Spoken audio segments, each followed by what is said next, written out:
I want to show you some interesting comments from Digital Foundry on this video. Also, some questions answered by Classy Tech Calibrations. And I'm also gonna have to ask for help with my Plasma TV because after accessing the service menu, the remote control is no longer working for some reason. So I'm going to leave that for the end and ask my brother in Russia. He knows a lot about Plasma TV, so hopefully he watches my video and he can answer me. I was accessing this menu and now the remote is not working. The TV is working, but the remote is not working. So let me start by showing you this, what Digital Foundry thinks about black frame insertion, okay? So every time I do a black frame insertion or motion clarity settings video, always somebody tells me, oh, the input lag is too bad. And I don't agree. I don't see any problem with the input lag. And some people tell me the flickering at 60 is just unbearable. I cannot use it. It's too bad. Well, not in my view. Let's see what they have to say, because a lot of people are going to believe more than me, of course, because they are more more popular, and there's a huge YouTube channel, of course. So let's see what they have to say, and of course I'm gonna have the link of all the sources on the description of the video. This is interesting stuff. I'm just going to play a section of the video just with the specific questions that I want you to hear. So, but of course, I'm not taking anything out of context or anything. I'm just gonna try to explain you the best what they're talking about. That auto low latency mode toggle in there, and that thing is. He's talking about the PS5. So perfect for my setup. I can't even tell you. Basically, what it is auto low latency mode. He's talking about the auto low latency mode on the PS5, so ALLM. He's talking about that. Leave black frame insertion turned on all the time, but if there's an instance where I don't want this, is I leave black frame insertion. So perfect for my setup, like mode toggle in there, and that thing is so perfect for my setup. I can't even tell you. Basically, what it is I leave black frame insertion turned on all the time. But if there's an instance where I don't want to use it, I just pop into the menu and turn ALLM. Did you hear that? I leave black frame insertion turned on all the time, okay? All the time. That's what I would do. That's exactly what I would do. So if I have a PS5 or an Xbox Series X, all those 60 frames per second games, I am going to use black frame insertion all the time. I agree with him. That's what I would do. Why? Because 60 frames per second on a sample and hold display is too blurry. I don't care about HDR. I don't care about anything else. If I can get only 60 frames per second, I have to use black frame insertion. So there are some games on the Xbox Series X and on the PS5 that they run over 60.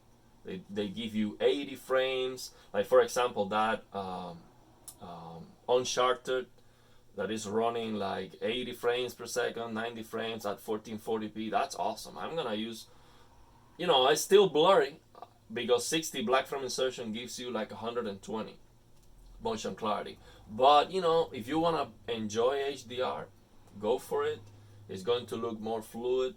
I would go for it on those games that give you also the option of running at about 120 and they drop down to 90s or 100. I would use it if the drop in resolution is not too bad.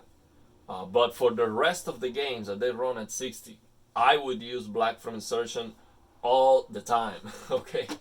And the flickering is there, but you can get used to it. He has an LG CX, okay? He's using an LG CX, which has more flickering. It is even darker than the C1. The black frame insertion on the CX is darker. It's also better by being darker. It is also better, so it does give you better motion clarity than the C1. So there you go. Somebody you might believe better than me. So let's see what he has to say. He just got an LG C1. So let's see what's his opinion about black frame insertion. Now, on the PC? Doom Eternal, and I put it up to 4K 120, but it runs at very easily, even in native, like maxed on like a large RTX GPU, and it was pretty glorious. But then I turned on, because John was talking about it, like turn on BFI, and turning that on was, I think it's like 3 clicks. So basically he's saying, I got my C1, I opened Doom Eternal on the PC, which runs very easily at 120 frames. And man, I have to try Black from Insertion because John is telling me all the time, this thing is awesome, probably. So he's like, man, I have to try that because he's always telling me I turn that on all the time. So he's gonna try it on the C1, Doom Eternal on the PC. Or so of the remote to bring up the game optimizer, as it's called, and check that out. And boy, does it look a lot better.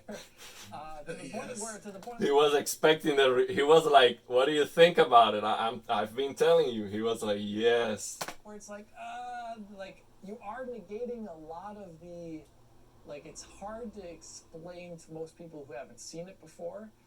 BFI does look a lot like a CRT monitor. It looks a lot like a CRT monitor. Where like you're just playing on your LCD screen there all day, and even at like a high hertz level, like my laptop here, which goes to like something stupid like 300, you're still seeing that that blur, and that's just completely gone with BFI on high on the C1 here. It's just like completely gone. At least human completely gone from the viewing angles and the distance I am at, which is actually very close to the screen. So BFI is a heavy recommendation for me. The fact that they're... That's it. Highly recommended. BFI 120 is amazing, okay? So he's basically saying, man, you're playing all day with your sample and hold displays, and you get used to that blur. Even 300 hertz. He's later on, he's comparing that 300 hertz laptop screen that he has, and he was saying 240. He was saying 120 black from insertion. Later, he says it is better than 300 frames per second. The 300 hertz on that laptop screen is crazy. So he's basically telling you, man. And they later on they talk about the CRTs and you know how bad these LCD and sample and hold displays are. Also, they mentioned the plasma TV. They said, you know, it was different, of course. But yeah, basically he's saying we get used to that blur and it sucks. And then you see that black frame insertion, it's like, wow, it's revelatory. It's amazing. So let's see. This is Classy Tech Calibrations. He's an expert. Yeah, the expert calibrator. So I watched this Q&A, and myself, I asked 2 questions. So I'm gonna show you the 2 questions that I asked myself. But this was a very interesting question here from this person asking, do you see any one of these companies eventually addressing motion resolution? Okay, so what he's calling for is, hey, these technologies are just blurry. Can they just finally, like eventually at least, give you something different? Let's see what Classy has to say. No. So when I was at the shootout, there was the guy from Sony and LG there, and I asked them this question specifically. Thank you. And they kind First of all, thank you. That's what we need. We need people who know, people who are experts, people who have direct contact with these companies. Tell these companies, when are you gonna give me a display technology that is not sample and hold, so we can get that motion clarity back? Please, thank you. That's what we need. People who have power asking these companies again and again and again, when are you going to come out with something different? These sample and hold displays are blurry, and so they have to rely on motion interpolation, black frame insertion. Why to keep fighting with the blur? Stop fighting with the blur. So now we have these TV companies trying to do motion interpolation, black frame insertion. Now we have NVIDIA NVIDIA coming on board with motion interpolation on DLSS 3.0. So everyone is aware of the problem. Fix the problem. It's like going to the doctor. You have heart disease. You go to the doctor, just take this pill. That's not gonna fix the problem. The problem is you're eating a bunch of junk, okay? So fix the problem. Eat healthy. Stop taking the pill. Stop doing these tricks to get rid of the blur. Just give me a display technology like my plasma TV, or better, like the CRT, which has no problem with blur. It's perfect. So that's what he's talking about. And I'm so glad he asked himself to the representative from Samsung and LG. But unfortunately, they said, Kind of just circled the question. circle the question. There's nothing they know that they can do. Nothing they can. So when Punch you have in a the sample and face. hold display, which is pretty much what all displays are now, we're going to get 300 lines of motion resolution. 300p. Unless you have motion interpolation, which You hear that? 300 lines of resolution. So what that means, you have a 4K.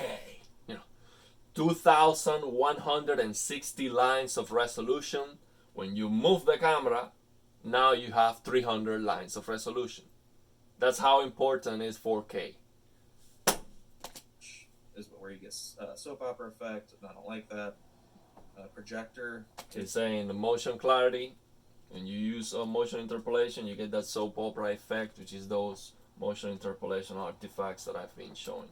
Is your next best thing when it comes to motion, but even that's not going to match the motion of a plasma or even a CRT or anything, so it kind of sucks, but it is what it is. It at this sucks. point. It sucks, but the part that I don't agree with him, of course, it is what it is. What are we gonna do? But with these companies, we have to tell them, no, it cannot be. It is what it is. You have to fix it. You have to invent something different. We don't want to pay for this crap. And it might be a while before something changes. Yeah, it might be a while, unfortunately. I hope I'm still alive. So this is the question that I ask. This is me.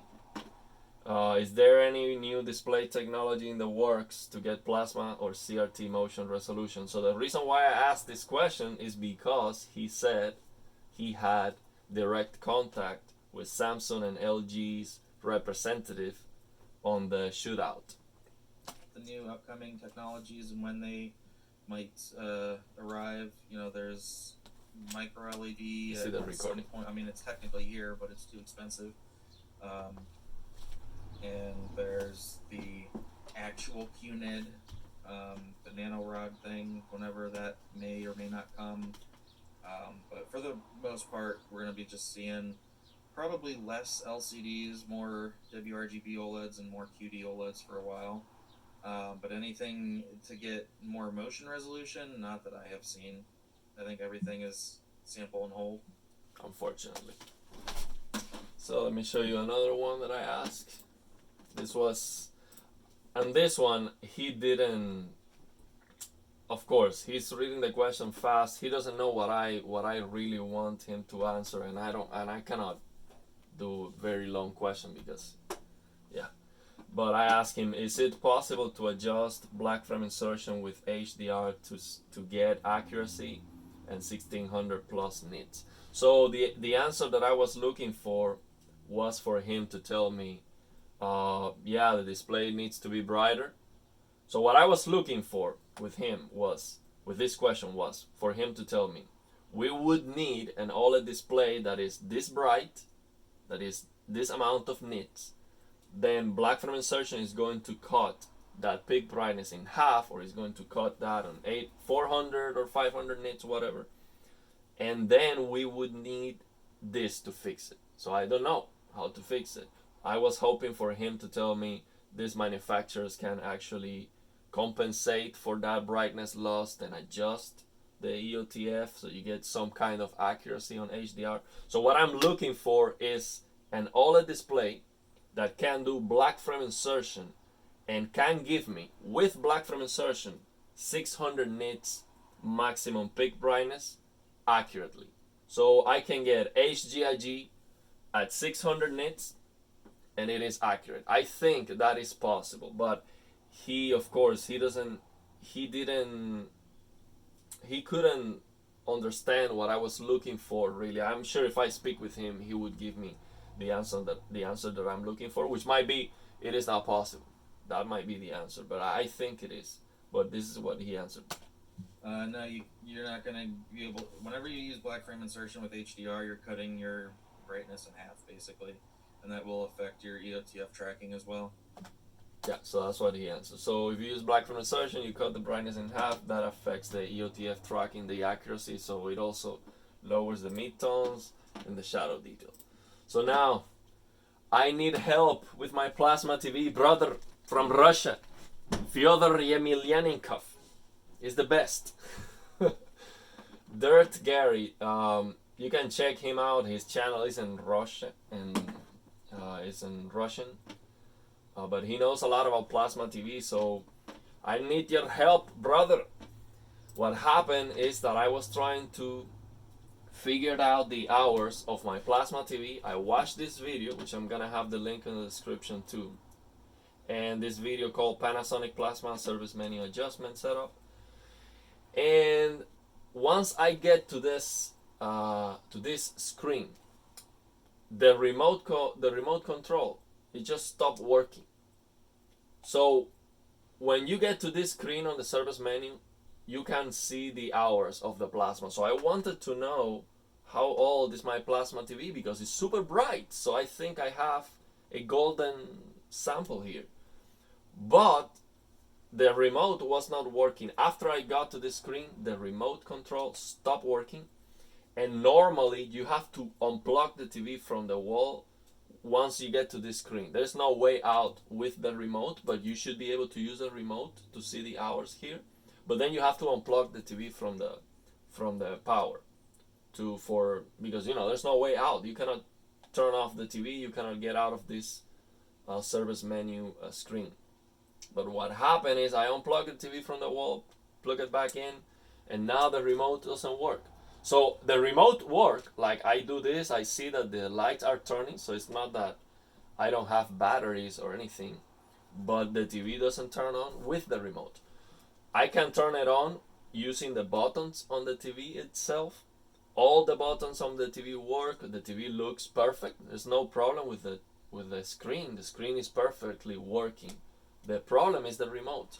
So do I need a new remote? What happened here? Why is this remote no longer working?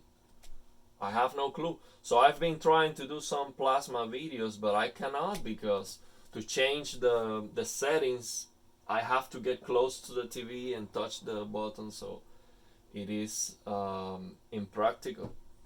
So man, that sucks. The plasma TV is amazing. So you might think, why do you care about the plasma TV? You have the OLED.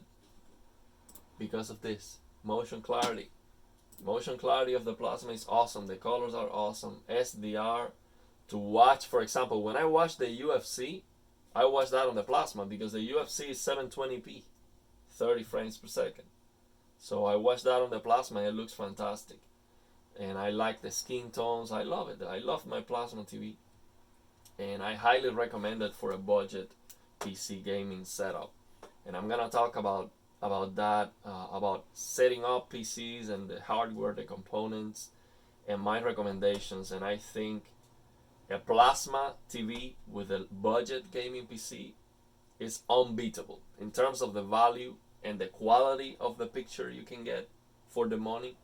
Is unbeatable. There's no way you can get something better than that.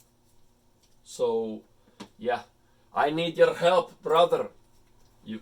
He stopped uploading like a month ago. I asked him the question on his channel. He didn't reply. I don't know what happened. I hope he's still doing well. I hope nothing bad happened. But he was uploading regularly and he stopped uploading. Yeah, sometimes it's hard with YouTube. YouTube sometimes just buries your channel.